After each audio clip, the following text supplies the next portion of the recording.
sibulize kucha kandi batuuseewo kati nja okukutegeeza kiro obudde bwa kiro saawa zino tuli mu 8 dakiika ziizo naye nja okutegeeza ati Bruno K asumuludde ekiboziboozi with Bruno K ku TikTok kyakutte dda.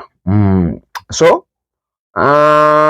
Bruno nja okujjukiza mu katono nnyo nti ekivulu kyabaawula ne Crystal Panda abadde bakola champagne yaabwe live ng'ekolera ddala obulungi obutagambika bwe bagitegeseemu ekivulu.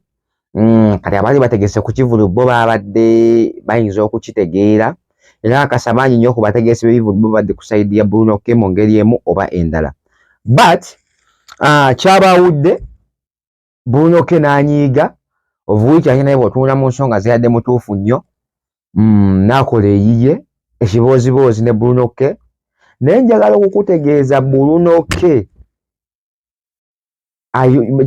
kyebayita okuyuzayuza okutuufu, kubanga abantu abadde alinako olunaku lwaleero ne ku kyampanya obulamu bwayo obw'emyezi 4 bonna baadde tebabalinaako. Bruno K tulabyeko omulundi ogumu nga alina abantu 3.5 naye nga takkiriddeko wansi wa 1.5 ku bantu babadde nabo ku live ye Bruno ebiboziboozi with Bruno K live ku TikTok. Abaddeko ne White Benda, Julio, batayise n'omusondera emmotoka era agenda kugula emmotoka amangu obwekita. Mama Fina wale milioni 10, abe milioni 2, milioni 1, milioni zimeka, abantu bamusondedde ssente. Abantu 3.5. Nze nyongedde okutegeera social capital kyeki nakyo kyasobola okukola. Bruno K fantastic. Bruno K ekintu kitambula mpola era tumwagaliza bisima byereere naye nga ensonga yazitutte personal nazitwala kisajja kikulu omukisa mukama wabona nayongera ogumufukira. Ate wano bannayuganda eyo byetwagala, bannayuganda eyo byetwagala nti ani bwe bakyaye nti gundi bamukyaye nti ye bamukyaye nga tusayidinga naye. So kakati ne Bruno K it has been the same case nti yabadde ku sayidi enyigirizibwa. Bannayuganda twagala nnyo sayidi enyigirizibwa. Wanaye nfuneyo omuntu anyigiriza munangula bwe mutyo bwangu obwekita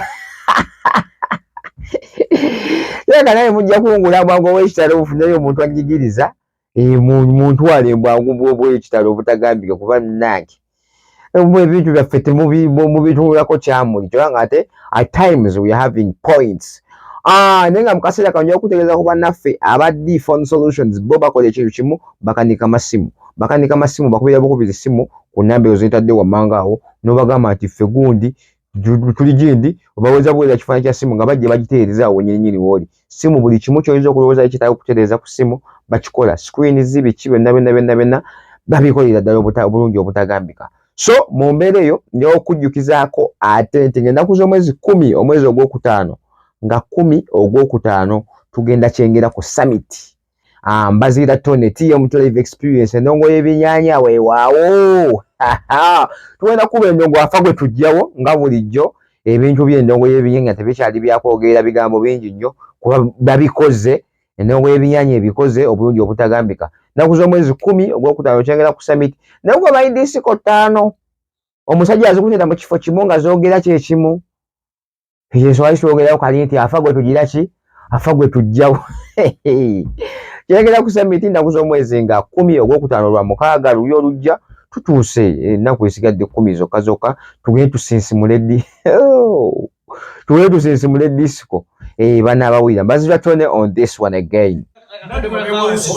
Wabe wansi tulala musipe twagane n'omutindo musaleke kike basi tudde jukira tukati kugenda kwata kotana tukushika nze ndikatiko baba kwa ino sana tumukwate musipe lati baba ino kushika ali soko bagambe mutale twende keki lati baba ino nina katewe na baba ndeka asija kwa silabika otola baba basilabika baba ino musipale wetu kati mupi alina kadobala kawuzi kaki atuwade ye profe ndikaki musipe ndabike keki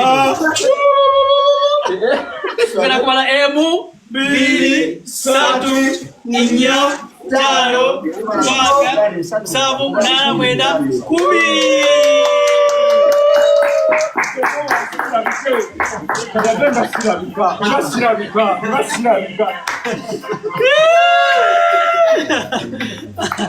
Guys,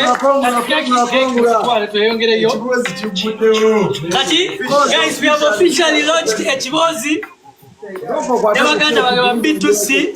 This is history in the making, guys.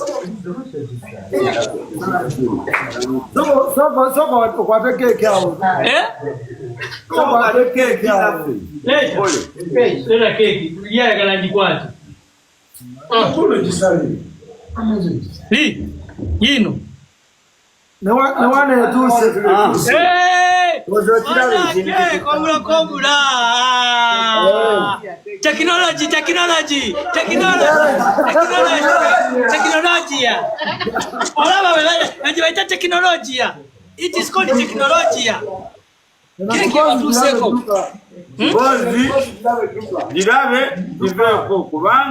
So we have officially launched Echibozi.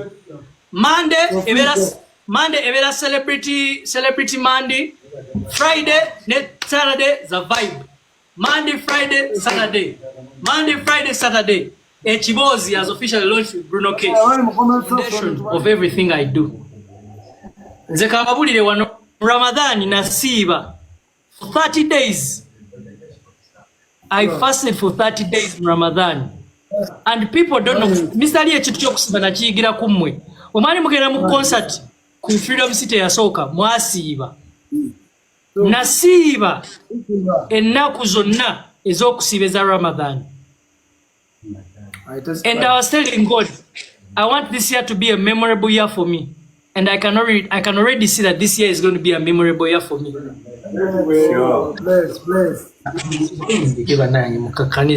Mbagala kolabo yange ne bitu sejja. Yeah? So today ku Kibozi kyaffe nga tumaze cake. Ani mu bitusi bana mukeneze kusangira. Ani mu bitusi asinga efujjo. Ali wano uno. Nena misali asinga okuba omukakamu.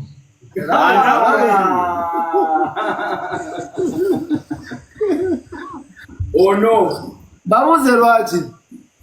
Lwaki bagamba gwasinga efujjo misali. Ndozo mulaba efujjo kino lyakola.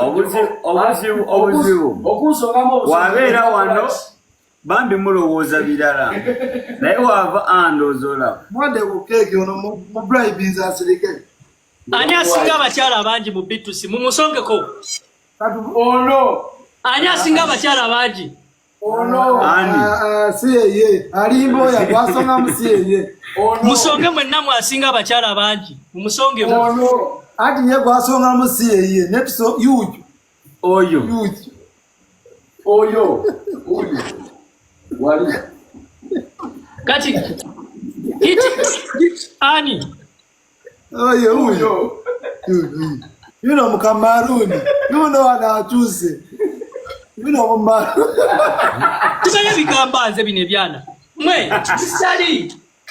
Njabazi ina live njibarekere. I want to know mulema bwenti. Ndibwa mukwana munyigina. Sina wanda no mulema. Ndibwa mubwenti bwana munyigina. Nenga mazima nsufu. Beba zakatonda jatuje mu bintu ebyo fefe na wano nga wetuli. Lokwa fena atusinga lafu tumumanyi. A lot of history. Julio atusinga lafu fena. Atusinga lafu yoyo Julio ya singa lafu.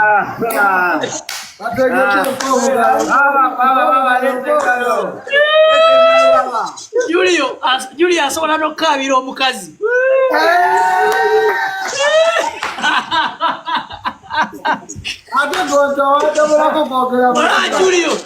Julio asobola n'okukabira omukazi. Bruno. Ekintu kye wantamako kyokka oyogera amazima. Tekanjuke nkolera abantu. That's why I'm recording. Genda maaso lwambo. Julio yagala kwegana sigwa tusinga laavu. Yasinga. Nze manya asinga laavu. Katika mabuzi